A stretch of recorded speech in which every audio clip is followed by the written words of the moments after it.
Students, आज जो topic है वो करने जा रही हूँ मैं। जैसे कि आपको पता है इन दिनों क्लास में चल रहा है हमारा टॉपिक फॉरेन एक्सचेंज रेट। तो इसका जो कंसेप्ट है जो आज क्लास में भी डन नहीं हुआ था उसको मैं करवा रही हूँ, फिर से यहाँ पे स्टार्ट कर रही हैं। आई होप आपको अच्छे से समझ आ जाएगा ये वाली वीडियो के थ्रू। ये टॉपिक है डिमांड फॉर फॉरेन एक्सचेंज।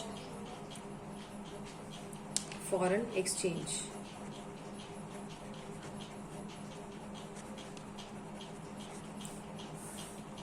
इसका डायग्राम कैसा रहेगा, डिमांड फॉर फॉरेन एक्सचेंज और सप्लाई ऑफ फॉरेन एक्सचेंज दोनों का मैं बता रही हूँ। यहाँ पे जो डायग्राम रहता है बेटे कुछ ऐसा रहेगा, जैसे ये हमारे पास एक्सिस की साइड है, ये वाई एक्सिस की साइड है, राइट। तो इसमें आपको सबको पता है कि कुछ इस तरह से हमारा जो है वो डीडी कर्व बनता है। कभी भी हम डीडी की बात करते हैं तो कुछ इस तरह से हमारा जो है वो ड्रॉ होता है। यहाँ पे एक पॉइंट मैं पहले कंसीडर कर रही हूँ जिसके बिहाफ के ऊपर हम ये चेक करेंगे कि एक्सचेंज रेट हमारा क्या रहेगा। तो ये जो हमारा डॉलर की वैल्यू है हम यहाँ पे एज्यूम कर रही हूँ मैं 60 रुपीज के इक्वल टू है, ठीक है। तो हम कितने डॉलर्स की डिमांड कर रहे हैं यहाँ पे मैं लिख देती हूँ $20, राइट। इसके बाद क्या होता है कि यहाँ पे एक्सचेंज रेट के कम या ज्यादा होने से डिमांड पे क्या फर्क पड़ता है वो हमें यहाँ पे देखना है। अभी आपको सबको पता होना चाहिए कि प्राइस का डिमांड के साथ कैसा रिलेशन होता है। प्राइस और डिमांड का अभी तक हमने जो रीड किया है +1 में माइक्रो के अंदर भी हमने रीड किया है कि अगर हम किसी चीज की डिमांड करते हैं तो इन दोनों के बीच में रिलेशन कैसा होता है, ठीक है। तो इन दोनों के बीच में क्या रहता है, इनवर्स रिलेशन, ऑपोजिट रिलेशन यहाँ पे देखने को मिलता है। सेम यहाँ पे भी हम वही कंसेप्ट लेके चलते हैं। अगर इनकेस हमारे रुपीज जो हमारा एक्सचेंज रेट है उसकी वैल्यू जो है क्या हो जाती है, बढ़ जाती है, ठीक है। अगर ये चीज हमारी 70 हो जाती है तो $1 इक्वल टू 70 रुपीज अगर हमें मिलने लग जाए तो क्या होगा बेटे, अगर ये रेट बढ़ जाता है 60 की जगह पे 70 हो जाएगी तो इट मीन्स क्या होगा कि हमारी कंट्री के अंदर इंपोर्ट जो होंगे वो कम हो जाएंगे और उससे क्या होगा, हम डिमांड जो है डॉलर की कम करेंगे। कैसे, जैसे हमें किसी भी चीज की अगर हमने बाहर की कंट्री से इंपोर्ट करवाते हैं ना बेटे, तो हमें फिर वो एक्सचेंज करना पड़ता है, रुपीस को कन्वर्ट करना पड़ता है डॉलर्स में, तो डॉलर्स की डिमांड हम ज्यादा करते हैं। लेकिन अगर हमारे को बाहर से मंगवाया हुआ इंपोर्ट काफी कॉस्टली पड़ रहा है, पहले $1 का सामान मंगवाते थे तो 60 रुपीज हमें पे करने पड़ते थे। अभी क्या है, एट प्रेजेंट हम देख रहे हैं कि 70 रुपीज पे करने पड़ रहे हैं। तो धीरे धीरे क्या करती है इकोनॉमी में, फिर हम इम्पोर्ट थोड़े कम करते हैं। जब इम्पोर्ट कम करेंगे तो नेचुरली है कि डिमांड डॉलर की भी कम होगी। यहाँ पे मैं ले लेती हूँ $10 की हम डिमांड कर रहे हैं। सिमिलर इसके ऑपोजिट चलते हैं। अगर एक्सचेंज रेट हमारा 60 था पहले, लेकिन अभी एट प्रेजेंट उसको चेंज कर देते हैं 50 रुपीज जो है वो कर देते हैं इक्वल टू $1, तब हमारे लिए क्या है, थोड़ा बेनिफिट की बात होती है। पहले हमें $1 के लिए 60 रुपीज देना पड़ रहा था, अब $1 के लिए 50 रुपीज देना पड़ता है, राइट। तो फिर हमारी कंट्री क्या करती है, इंपोर्ट को बढ़ा देती है। जब इंपोर्ट बढ़ाती है तो जाहिर सी बात है कि हमें फिर बाहर क्या करना पड़ेगा, रुपीज को ज्यादा कन्वर्ट करवाना पड़ेगा, तो डिमांड डॉलर की ज्यादा करनी पड़ेगी। रुपीज हम डिपॉजिट कराएंगे, बदले में डॉलर लेते हैं फॉरेन एक्सचेंज बैंक से। तो इसीलिए जो चीज हमारी पहले 20 थी अब कितनी हो जाएगी, हम डिमांड करके कहाँ दे जाते हैं 30, ठीक है। एक तो ये कंसेप्ट था जो सुबह मॉर्निंग में मैं क्लास में भी आपको कल क्लास में डन करवा रही थी। तो ये कंसेप्ट में आपको करना है कि हमारा ये डीडी कर्व किस तरह से बनता है, इंपोर्ट का क्या फर्क पड़ता है, क्योंकि इसी के बेस के ऊपर आपको बेटे एमसीक्यू बन के आएंगे कि अगर हमारा एक्सचेंज रेट बढ़ जाता है तो इंपोर्ट क्या होगा, अगर हमारा एक्सचेंज रेट कम हो जाता है तो इंपोर्ट क्या होगा। या फिर कुछ इस टर्म में भी हो सकता है कि अगर फॉरेन एक्सचेंज रेट बढ़ते हैं तो क्या हम डॉलर की डिमांड को कम करते हैं या ज्यादा। तो वो मैंने आपको यहाँ पे एक्सप्लेन करके बताया है, ठीक है। एक कंसेप्ट हमारा ये डन हुआ। अभी मैं इस पे बनाने वाली हूँ सप्लाई। तो सप्लाई कर्व क्या होता है, अब हम लिखेंगे supply for foreign exchange. Supply of foreign exchange का कर्व सिमिलर जैसे हमने डिमांड किया है, बिल्कुल इसके ऑपोजिट अगर हमें ड्रॉ कर लेती हूँ, सॉरी, कुछ इस तरह का कर्व जो है हमें देखने को मिलेगा। यहाँ पे सेम ले लेते हैं बेटे, ये जो है 60 rupees, $1 is equal to 60 rupees अगर मैं डिसाइड करके यहाँ पे लिख रही हूँ तो हम कितने डॉलर्स की सप्लाई करते हैं 20। एक मिनट बेटे, तो अगर हम यहाँ पे दोनों केस अप्लाई करेंगे, increase of foreign exchange rate और decrease of foreign exchange rate. पहले मैं ले रही हूँ, अगर increase of foreign exchange rate होता है तो $1 अगर 70 रुपीज अगर एट प्रेजेंट हम रेट लेके चलें, तो इसका मतलब क्या हुआ बेटे कि हमारी कंट्री के पास पहले कितना था कि बाहर की कंट्री को हम जो एक्सपोर्ट कर रहे थे, ठीक है, $1 इक्वल टू 60 रुपीज का जो रेट चल रहा था। लेकिन अब क्या है, बाहर की कंट्री वालों को इंडिया से एक्सपोर्ट कराना क्या लगता है, इजी लगता है, यानी कि थोड़ा सस्ता पड़ता है। ठीक है, क्यों? क्योंकि पहले वो $1 खर्च करके 60 रुपए का सामान इंडिया से लेके जा रहे थे, लेकिन अब $1 खर्च करके वो 70 रुपीज का मटेरियल यहाँ से लेके जा सकते हैं। तो उन्होंने इंडिया से एक्सपोर्ट करवाना बढ़ा दिया। जैसे ही इकोनॉमी के अंदर एक्सपोर्ट बढ़ेंगे तो हमारे डॉलर्स की क्या होगी, सप्लाई भी बढ़ती है। तो इसीलिए सप्लाई क्या हो जाती है, पहले $20 की डिमांड कर रहे हैं, अभी हम 30 की भी कर सकते हैं। फिर से अगर एक्सचेंज रेट बढ़ता है, 70 की जगह पे 80 हो जाता है, तो फिर से हमारा सप्लाई बढ़ जाएगा। क्यों? जितनी बार भी एक्सपोर्ट हमारी इकोनॉमी में बढ़ते हैं, उतना फॉरेक्स रिजर्व जो है वो हमारे फॉरेन एक्सचेंज बैंक के अंदर आता है। ठीक है, तो जो भी स्टॉक आएगा उससे हमारी सप्लाई बढ़ती है। अब हम क्या करने वाले हैं, जब हम डिक्रीज वाले वे से देखते हैं तो अब $1 अगर इक्वल टू 50 रुपीज हो जा रहा है, डिक्रीज हो गया, ठीक है, तो उस केस में क्या होगा, एक्सपोर्ट भी कम हो जाएंगे, क्योंकि बाहर के लोगों को हमारी कंट्री से एक्सपोर्ट कराना क्या लगेगा, थोड़ा सा बेनिफिशियल नहीं लगेगा, क्योंकि $1 खर्च करके पहले उनको 60 रुपीज का मटेरियल मिल जाता था इंडिया से, अभी सिर्फ 50 रुपीज का सामान मिलेगा। ठीक है, तो इंडिया से थोड़ा सा एक्सपोर्ट करवाना कम कर देंगे और इससे क्या होगा, एक्सपोर्ट भी कम हो और साथ में ही सप्लाई ऑफ डॉलर भी क्या होगी, या सप्लाई ऑफ फॉरेन एक्सचेंज भी क्या हो गया, फॉरेन करेंसी भी हमारा कम हो गया। वो कितना रह गया, सिर्फ 10। तो ये वाला जो हमें दिख रहा है, ये एसएस कर मैंने ड्रॉ करके आपको इम्पैक्ट बताया है कि किस तरह से रेट के बढ़ने से या कम होने से एक्सपोर्ट के ऊपर क्या फर्क पड़ता है और साथ ही साथ सप्लाई के ऊपर क्या फर्क पड़ता है, सप्लाई ऑफ फॉरेन एक्सचेंज। ये टॉपिक जो है वो दोनों डन हुए। इन्हीं दोनों की बिहाफ के ऊपर हमारा क्या बनता है, यही जो चीजें हैं इसी के बेस के ऊपर फॉरेन एक्सचेंज रेट का जो कर्व है वो हमारा बन जाता है। ये हमारा एसएस हो गया कर्व, और यहाँ पे क्या डन होता है, हमारा डीडी, और इसी के बिहाफ के ऊपर हमारा जो एक्सचेंज रेट है वो डिसाइड होता है। ठीक है, जैसे कि यहाँ पे बन गया। तो जैसे ही अगर इकोनॉमी के अंदर इस रेट के अकॉर्डिंगली अगर कई बार एक्सचेंज रेट हमारा बढ़ जाए या कम हो जाए, तो वो ज़्यादा देर तक सिचुएशन हमारी क्रिएट नहीं हो पाती, ऑटोमेटिकली हमारी इकोनॉमी में फिर से इक्विलिब्रियम के अंदर आना ही पड़ता है। ठीक है, अगर एक्सचेंज रेट यहाँ पे जैसे मैंने पिछली एग्जांपल ली है, अगर ₹70 भी हो जाता है, तो ये कौन सा केस हो गया, हमारा डिमांड कम है, इस लेवल पे है, लेकिन हमें सप्लाई ज़्यादा नजर आ रही है, सप्लाई ऑफ फॉरेन एक्सचेंज ज़्यादा दिख रहा है। तो ये जो चीज़ डिफरेंस हमें नजर आ रही है बीच में, यहाँ से लेके इस पॉइंट तक, तो इसको हम बोलते हैं एक्सेस सप्लाई। तो एक्सेस सप्लाई वाले केस में भी क्या होता है कि हमारी सिचुएशन फिर से द्वारा उसको इक्विलिब्रियम में लेके आना पड़ता है। तो अगर हमारे पास क्वांटिटी डिमांडेड कम है लेकिन क्वांटिटी सप्लाइड ज़्यादा है, तो क्या होगा, this will lead to the fall in the rate of exchange. तो उसको क्या करना पड़ेगा, रेट ऑफ एक्सचेंज को हमें डाउन करना पड़ेगा, क्योंकि रेट ऑफ जो हमारा है, इकोनॉमी डिस्टर्ब नहीं होनी चाहिए ना एक्सेस सप्लाई और एक्सेस डिमांड की वजह से। तो जैसे ही हमारे रेट बढ़ने से हमारा अगर डिस्टर्बेंस क्रिएट हो जाती है, तो फिर ऑटोमेटिकली हमें क्या करना पड़ता है, रेट को डाउन करना ही पड़ता है। ठीक है, तो यहाँ पे भी क्या हो जाएगा, तो 1 मिनट बेटे।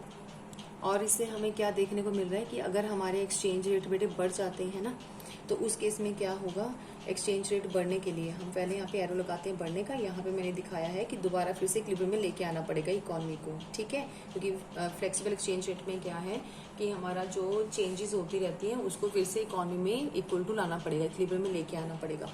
तो ये जो चेंज हो गया ना, इससे हमारी इकोनॉमी की जो करेंसी है वो क्या हो जाती है, डेप्रिशिएट होगी हमारी इकोनॉमी, डोमेस्टिक करेंसी।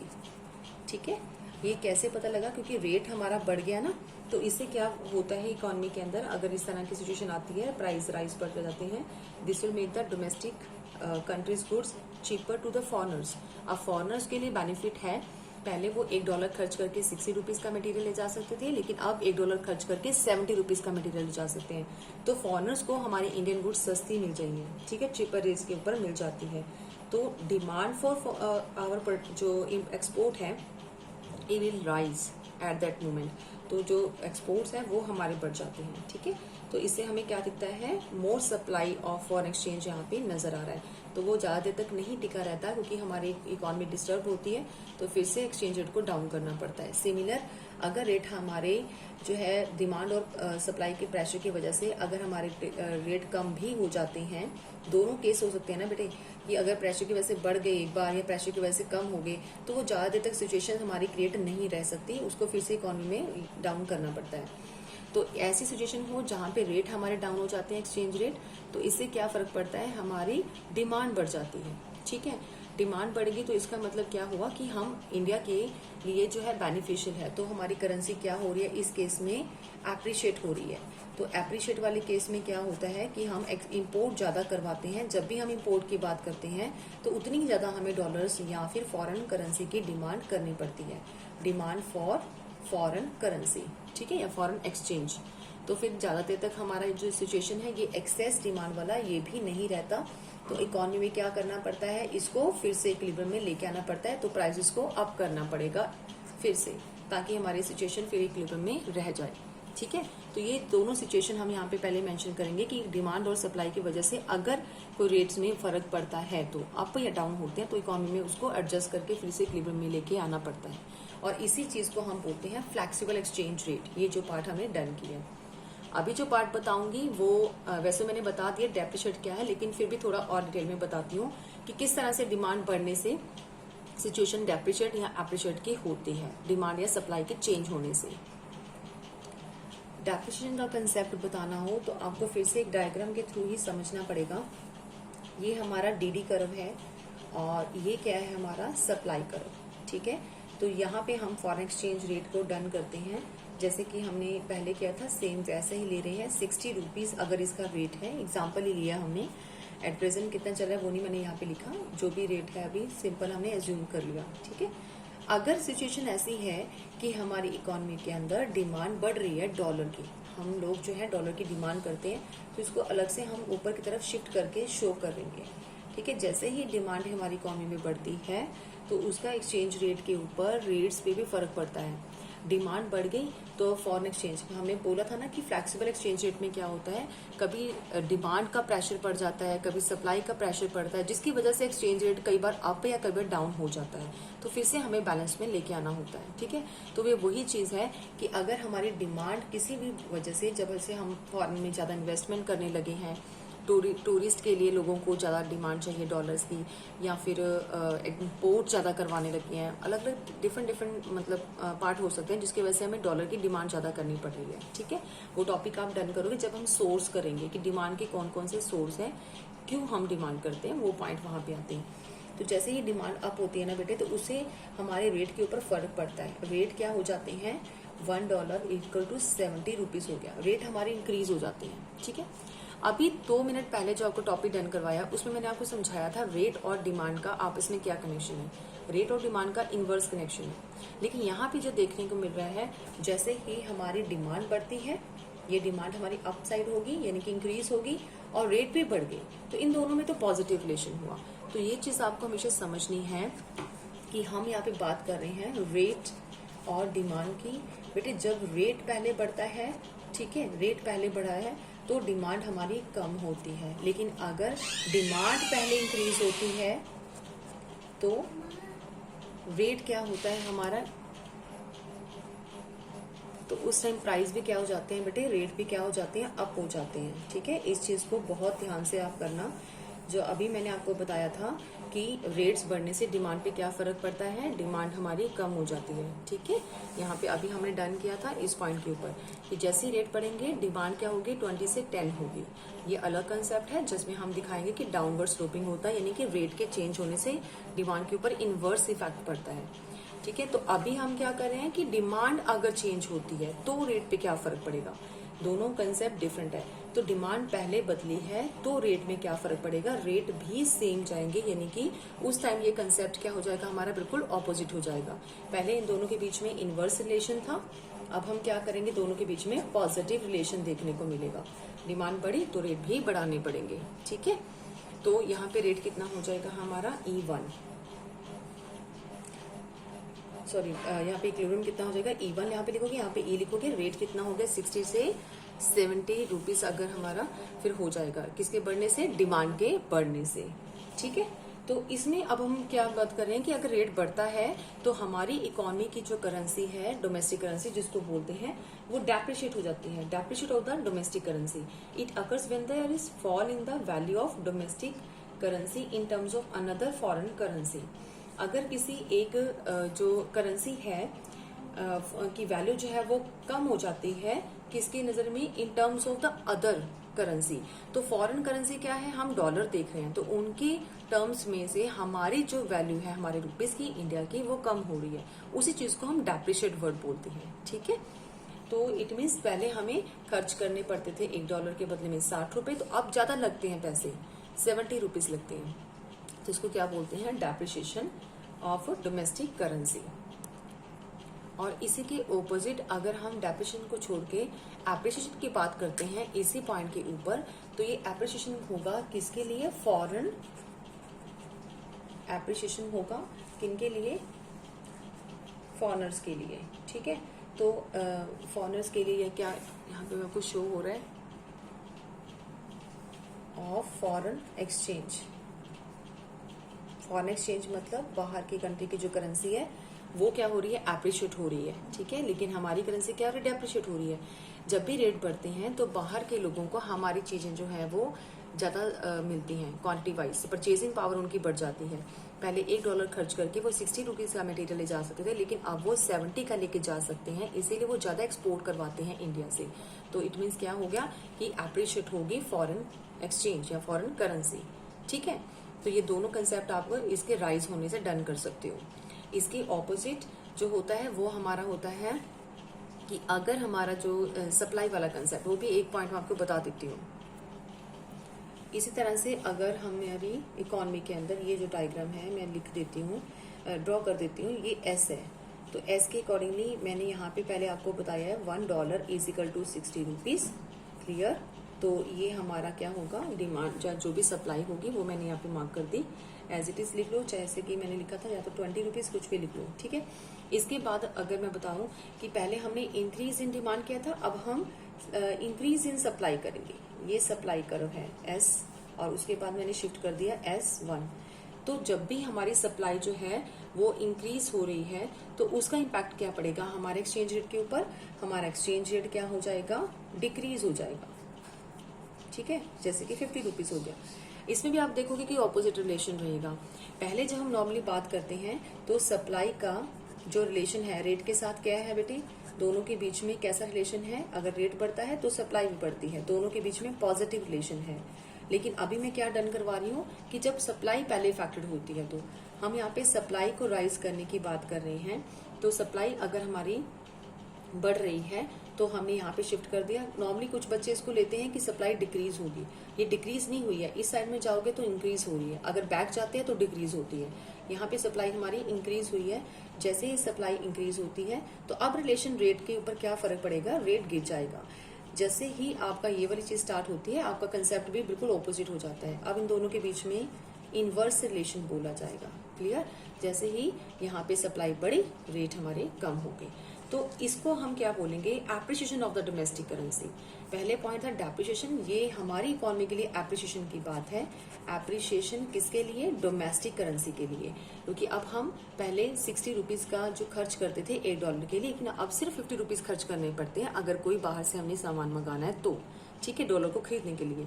तो इट मीन्स हमारे लिए एप्रिसिएशन की बात है। लेकिन बाहर की कंट्री के लिए या बाहर के लोगों के लिए क्या है, वो डेप्रिसिएशन की बात होगी। ठीक है, क्यों, क्योंकि पहले जो थे इंडियंस जो थे वो 60 रुपीज का सामान जो थे मतलब मंगवाते थे। ठीक है, तो $1 का सामान जो है वो 60 रुपीज बनता था। क्लियर, उनके लिए डेप्रिशिएट का काम होगा यहाँ पे। ठीक है, क्योंकि जब हम मंगवाते हैं सामान तो हमारे लिए तो बेनिफिशियल की बात है, क्योंकि हमें 60 रुपीज की जगह पे 50 रुपीज जो है वो जस्ट पे करने पड़ेंगे। लेकिन अगर वो हमसे मंगवाते हैं, एक्सपोर्ट करवाते हैं, तो उस टाइम क्या होगा, उनके लिए जो है वो थोड़ा सा नेगेटिव रहेगा, क्योंकि वे पहले $1 खर्च करके 60 रुपए का सामान हमारे यहाँ से ले लेते थे, लेकिन अब ₹1 खर्च करके सिर्फ 50 रुपीज का सामान ले जा सकते हैं, तो यहाँ पे क्या होगा, एक्सपोर्ट जो है वो ज्यादा नहीं करवाएंगे हमसे, ठीक है। तो फॉरेन एक्सचेंज क्या हो जाएगा, डेप्रिशिएट। तो अगर फॉरेन एक्सचेंज की बात करेंगे तो उन लोगों के लिए क्या होगा, ये डेप्रिशिएट की बात होगी, ठीक है, अगर प्राइसेस गिरते हैं तो। लेकिन हमारे लिए क्या होगा, एप्रिशिएट की बात होगी। क्लियर? आई होप आपको अच्छे से क्लियर हो गया होगा ये दोनों कंसेप्ट, कि अगर कोई भी चीज हमारी इंक्रीज या डिक्रीज होती है, जैसे हमने यहाँ पे 2 पॉइंट किए हैं कि अगर डिमांड बढ़ती है तो कैसे करना है, सेकेंडली मैंने करवाया है कि अगर सप्लाई बढ़ती है तो कैसे करना है। तो इसमें आपके 3 कंसेप्ट कवर होते हैं कि अगर सप्लाई बढ़ती है तो रेट पे क्या फर्क पड़ेगा, तो आपको क्लियर होना चाहिए। नॉर्मली बच्चे सिर्फ इतना देखते हैं सप्लाई और रेट का आपस में पॉजिटिव रिलेशन है, तो वो बोलते हैं कि हमारा जो रेट है वो भी बढ़ जाएगा, लेकिन नहीं, सप्लाई बढ़ने से रेट हमारा कम होगा, ठीक है, क्योंकि पहले क्या बढ़ रही है, सप्लाई, तो इसको आपने भूलना नहीं है। एक ये कंसेप्ट कवर होता है। और सेकेंडली अगर आपसे ये क्वेश्चन आ जाए कि सप्लाई बढ़ने से हमारा जो एक्सपोर्ट है या इंपोर्ट है वो उस पर क्या फर्क पड़ेगा, तो भी आप इजिली डन कर सकते हो। थर्डली इसमें आपको ये भी पूछा जा सकता है कि सप्लाई बढ़ने से जो फॉरेन एक्सचेंज है वो एप्रिशिएट होगा या डेप्रिशिएट होगा, तो वो भी आप एक्सप्लेन कर सकते हो, ठीक है। हमारी करेंसी जो है वो एप्रिशिएट होगी, लेकिन फॉरेक्स जो है यानी कि फॉरेन करेंसी डेप्रिशिएट होगी। तो एक ही कंसेप्ट को करने से हमारे 3-4 पॉइंट जो है एमसीक्यूज जो है साथ ही डन होते हैं, ठीक है, क्योंकि ये पूरा रिलेट हमने करके इस चीज को देखा है। क्लियर बेटे? इसी के साथ ही बेटे डीवैल्यूएशन और रीवैल्यूएशन क्या होता है, इसका भी एक पॉइंट में जस्ट आपको बताने वाली हूँ इसी वीडियो में।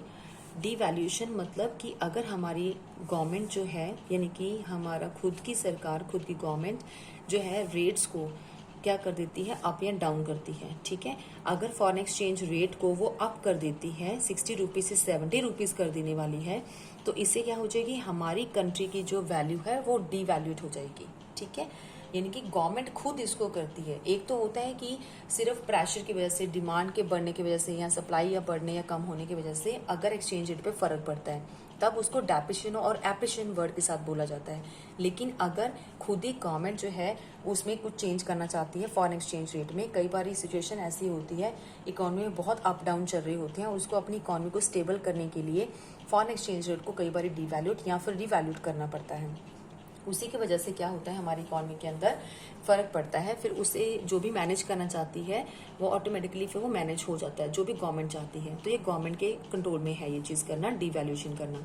तो जैसे ही रेट वो अप करती है तो हमारी इकोनॉमी में क्या हो जाता है, डीवैल्यूएशन हो जाता है। लेकिन अगर वो रेट कम कर देती है, जैसे $1 इक्वल टू 50 रुपीज कर दिया या 40 रुपीज कर दिया, तो इससे क्या हो गया, यानी कि इकोनॉमी में डोमेस्टिक करेंसी को यानी कि चेंज कर इसमें किया, तो यानी कि हमारी जो करेंसी है वो क्या होती है, रिवैल्यूएशन, यानी कि उसने एक्सचेंज रेट को रिवैल्यूएट कर दिया, ठीक है। तो ये 2 पॉइंट हैं आपके, या तो वो रेट बढ़ा के डिवैल्यूएशन कर सकती है या फिर रेट को कम करके रिवैल्यूएशन कर सकती है। जब हमारे डिवैल्यूएशन होता है ना बेटे, तो उस टाइम क्या होगा कि डिवैल्यूएशन होने से